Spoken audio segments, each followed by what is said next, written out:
बहुत बड़ा 6-7 मंजिला होटल था जिसके आगे रोशनियों में जगमगाता हुआ सब्ज़ार था। दरमियान में एक फुवारा चल रहा था। पार्किंग लॉट में चमकती हुई गाड़ियां खड़ी थी। लॉबी को जाने वाला दरवाज़ा शीशे का था जिसके आगे एक ऊंचा लंबा मुलाजिम कदीम राजाओं का लिबास पहने खड़ा था। दरवाज़ा कंप्यूटराइज्ड था। आदमी करीब जाता तो खुद ब खुद एक तरफ को खिसक जाता। लॉबी में बड़े झाड़ फानूस और सोफे लगे थे।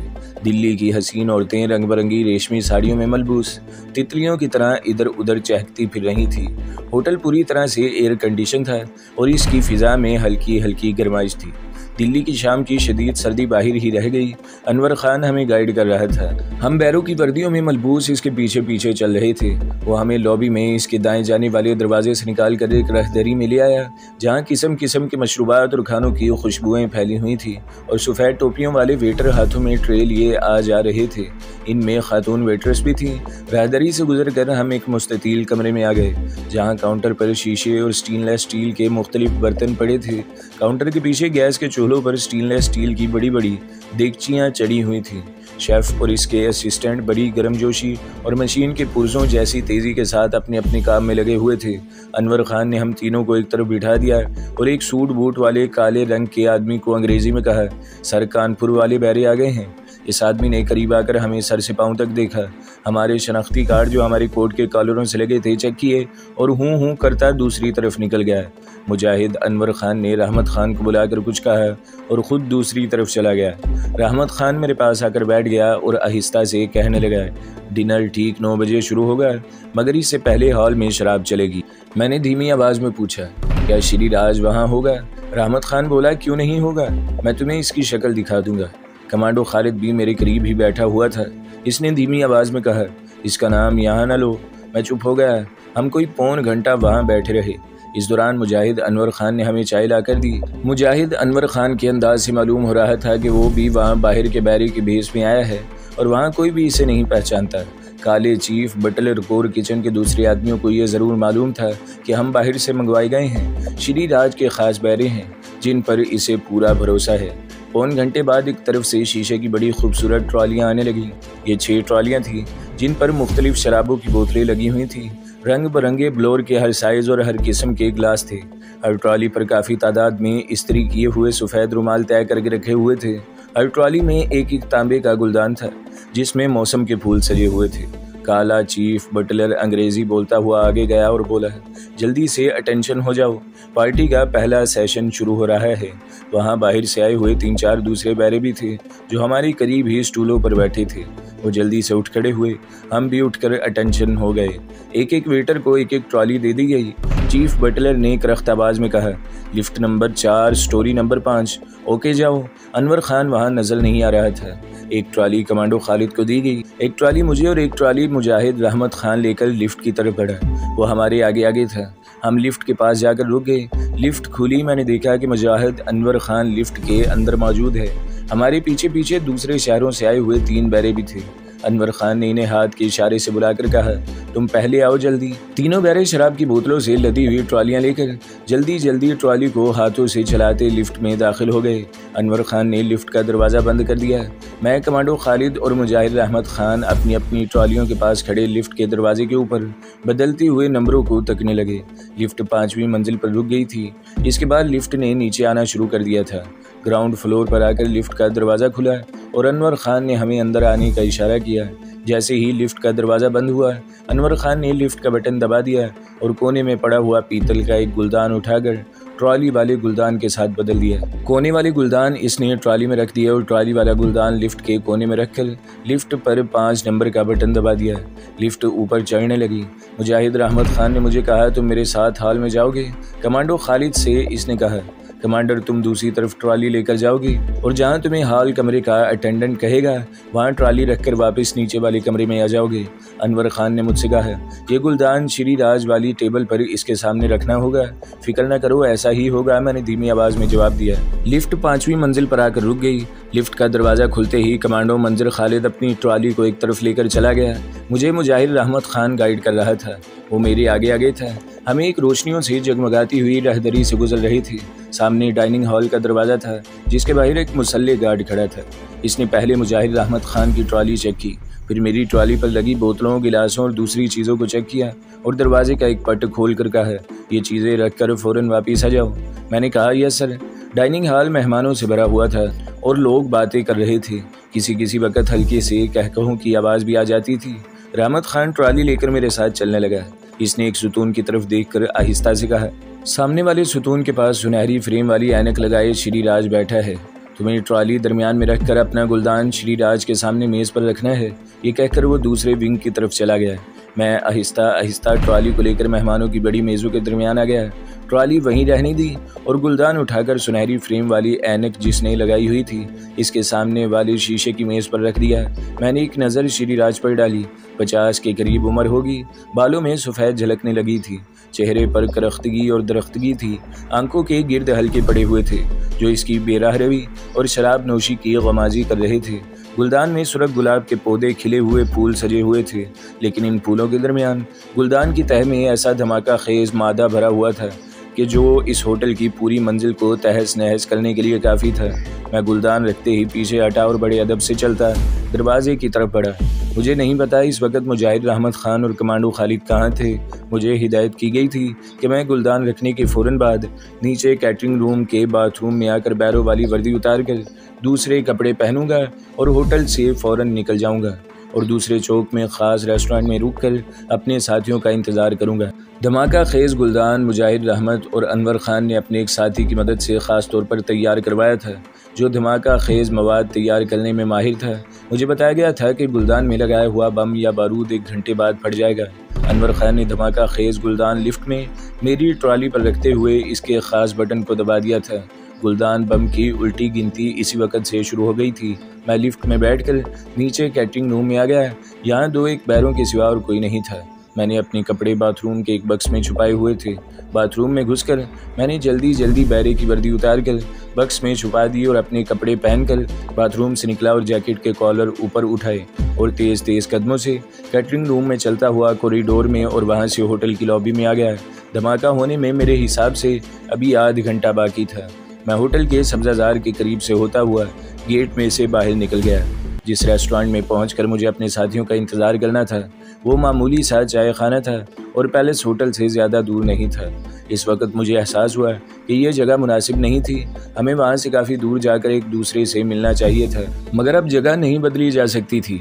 ये बात भी थी कि मुझे गंज मोहल्ले का रास्ता भी मालूम नहीं था, जहाँ रहमत खान का घर था, और मुश्ताक साहब के क्वार्टर का भी रास्ता मालूम नहीं था। मुझे हर हाल में रेस्टोरेंट में अपने मुजाहिदों का इंतज़ार करना था। मैं रेस्टोरेंट में आकर बैठ गया। मैंने चाय मंगवा ली और रेस्टोरेंट की दीवार पर लगे क्लॉक पर निगाह डाली। मेरे हिसाब से होटल में धमाका होने में 10-15 मिनट ही रह गए थे। ये ख्याल भी आया कि हो सकता है गुलदान में लगाया हुआ धमाका खेज़ मवाद अगर ना फट सका तो हमारी सारी मेहनत रायगां जाएगी और दोबारा एक तवील मनसूबाबंदी करनी पड़ेगी। मैं चाय भी पी रहा था और थोड़ी देर बाद सामने दीवार पर लगे क्लॉक को भी देख लेता था, जिसकी सेकंड की सुई बराबर चल रही थी। मेरे कान धमाके की आवाज़ सुनने को बेताब हो रहे थे। बाजार में ट्रैफिक चल रही थी। ये दिल्ली का बड़ा बारोनिक इलाका था। रात के वक्त भी यहाँ बड़ी चहल पहल थी। वक्त गुजरता जा रहा था और कुछ नहीं हो रहा था। मेरे ख्याल में गुलदान बम के बटन को ऑन किए 1 घंटे से ऊपर हो गया था। मुझे यकीन होने लगा कि बम नहीं फटेगा। इन लोगों से कोई गलती हो गई है और मवाद को ठीक तरह से नहीं लगाया गया। रेस्टोरेंट का लड़का मेरी मेज़ पर से चाय के बर्तन उठाते हुए बोला, सर कुछ और पियेंगे? मैंने कहा नहीं। इसने जेब से बिल निकाल कर मेरे सामने रख दिया। मैंने 10 रुपए का नोट इसे देकर कहा, बाकी तुम रख लेना। बहरा थैंक यू कहकर ट्रॉली में खाली बर्तन रखकर वापस मुड़ा ही था कि रेस्टोरेंट का फरस एक धचके से आगे को हिला, जैसे जल्जला आ गया हो। इसके साथ ही इस कदर खौफनाक धमाके की आवाज़ आई कि लगता था इलाके के सारे मकान फट रहे हों। बैरे के हाथ से ट्रे गिर पड़ा और इसके मुंह से चीख निकल गई। रेस्टोरेंट में और बाहर बाजार में भगदड़ मच गई। जिसका जिस तरफ मुंह उठा दौड़ने लगा। दरख्तों में सोए हुए परिंदों ने शोर मचा दिया। कुत्ते भौंकने लगे। रेस्टोरेंट का मालिक घबराया और रेस्टोरेंट से निकलकर बाजार में आकर हर एक से पूछने लगा, क्या हुआ भाई, कहाँ बम फटा है? लोग सख्त खौफजदा थे। हर शख्स भाग रहा था। मैं अपनी जगह पर खामोश होकर बैठा खुदा का शुक्र अदा कर रहा था कि हमारा मिशन कामयाब हो गया। मुझे यकीन था कि इतने ज़बरदस्त धमाके के बाद श्रीराज जिंदा नहीं बचा होगा, बल्कि इसके बदमाशों में से भी कोई जिंदा नहीं रहा होगा। सबके परखचे उड़ गए गए होंगे। यही हम चाहते थे, यही हमारा मिशन था। मेरा रेस्टोरेंट में ज़्यादा देर बैठे रहना ठीक नहीं था। मैं जाए वारदात के बहुत करीब था और किसी भी वक्त पुलिस या फौज इस इलाके को घेरे में ले सकती थी, लेकिन मुझे हर हालत में कमांडो खालिद और मुजाहिद रहमत खान का इंतज़ार करना था। इन लोगों ने भी इसी रेस्टोरेंट में आना था। इस क़यामत खेज़ धमाके के बाद बाज़ार की दुकानें बंद होना शुरू हो गई थी। जिस तरफ धमाका हुआ था इस तरफ से शोरगुल की आवाज़ें अभी तक आ रही थी और आसमान रोशन हो गया था। होटल की 5वीं मंजिल में यकीनन आग लगी हुई थी। अब पुलिस की गाड़ियों के हूटरों की आवाज़ें भी आने लगी थी। मेरी घबराहट कुदरती अमर था। मेरे साथियों में भी अभी तक किसी की शक्ल नज़र नहीं आ रही थी। रेस्टोरेंट में बैठे हुए मेरे सिवा सारे ग्राहक भाग गए थे।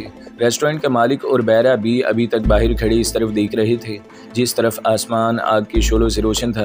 आखिर वही हुआ जिसका डर था। अचानक पुलिस की वैन शोर मचाती बाजार में दाखिल हुई। वैगन रेस्टोरेंट के करीब रुकी। इसमें से पुलिस की पूरी गार्ड बाहर निकली और बाजार में दौड़ने भागने लगी। मैं रेस्टोरेंट से खिसक कर बाजार की दूसरी जानिब चल पड़ा। मेरे सामने पुलिस के सिपाहियों ने 2 आदमियों को पकड़ रखा था और इसे वैगन की तरफ ले जा रहे थे। मैं पीछे नहीं मुड़ सकता था, पीछे भी पुलिस थी।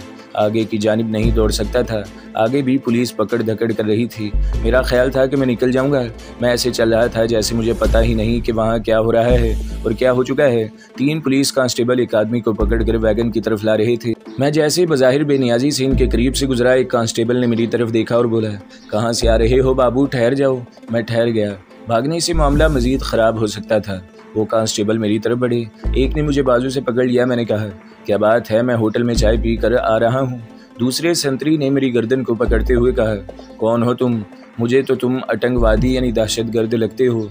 मैंने कहा, मैं गवर्नमेंट सर्वेंट हूँ, मेरा नाम हरिचंद है। कांस्टेबल ने मुझे पुलिस वैन की तरफ खींचते हुए कहा, थाने चलो पहले।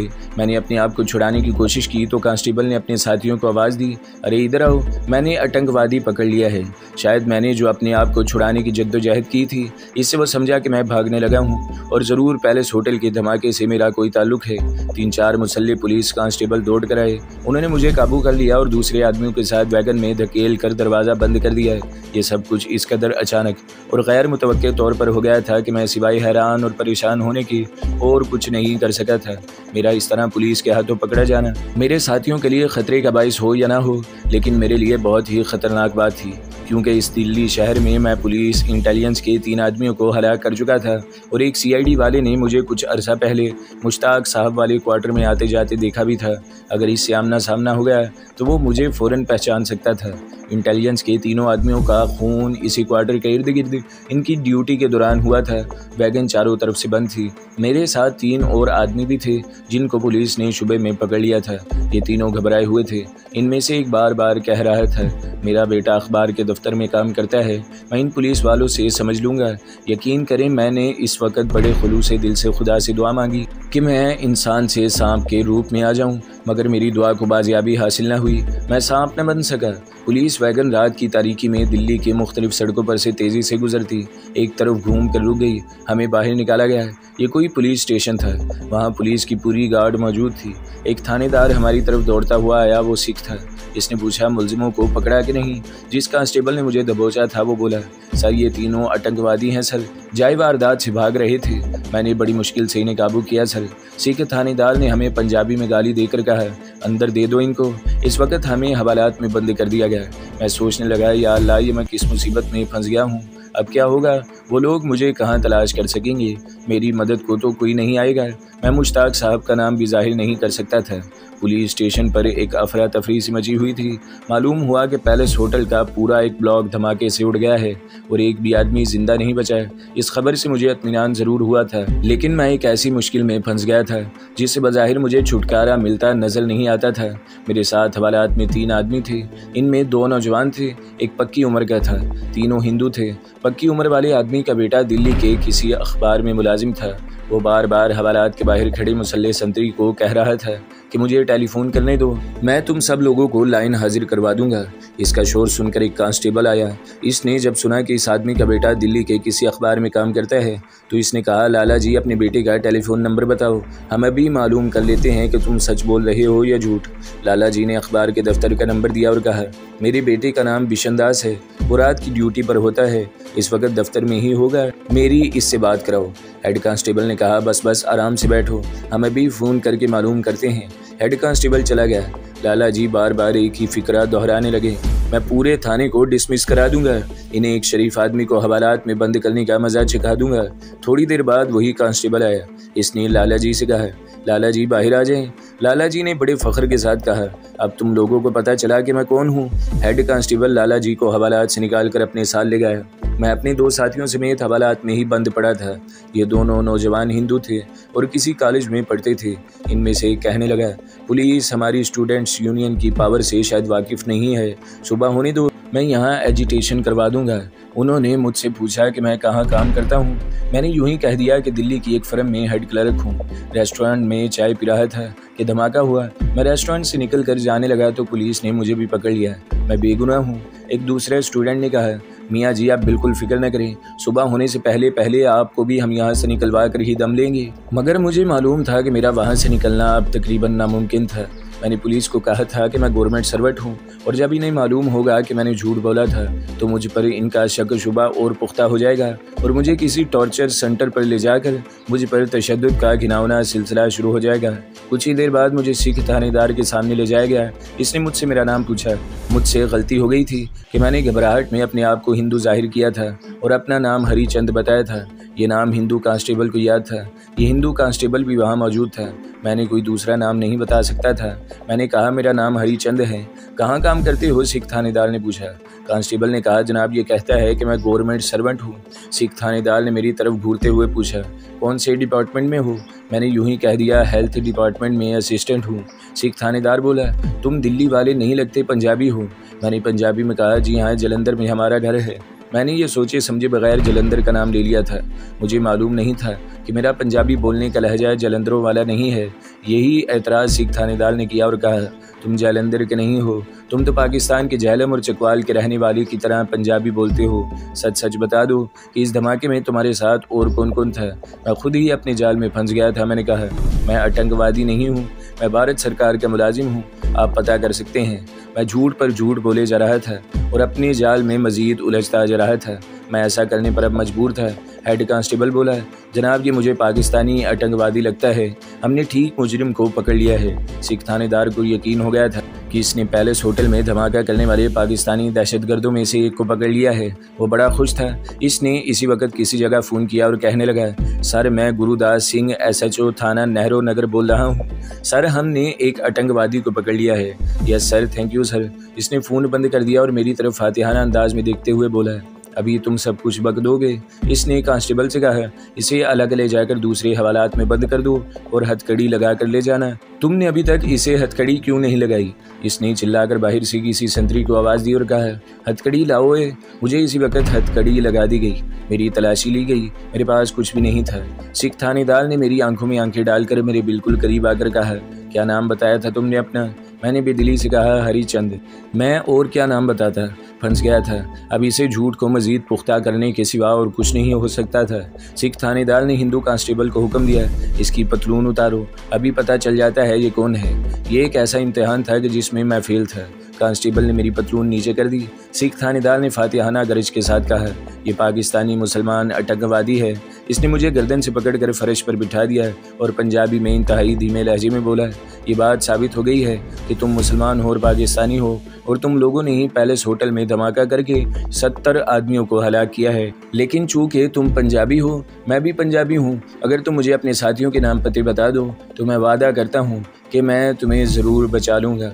तो दोस्तों, अगली किस्तें सुनने के लिए हमारे चैनल को ज़रूर सब्सक्राइब करें, वीडियो को लाइक करें और बेल के आइकन पर भी क्लिक कर दें ताकि हर जो आने वाली वीडियोज़ हैं वो आपको सबसे पहले मिलती रहें।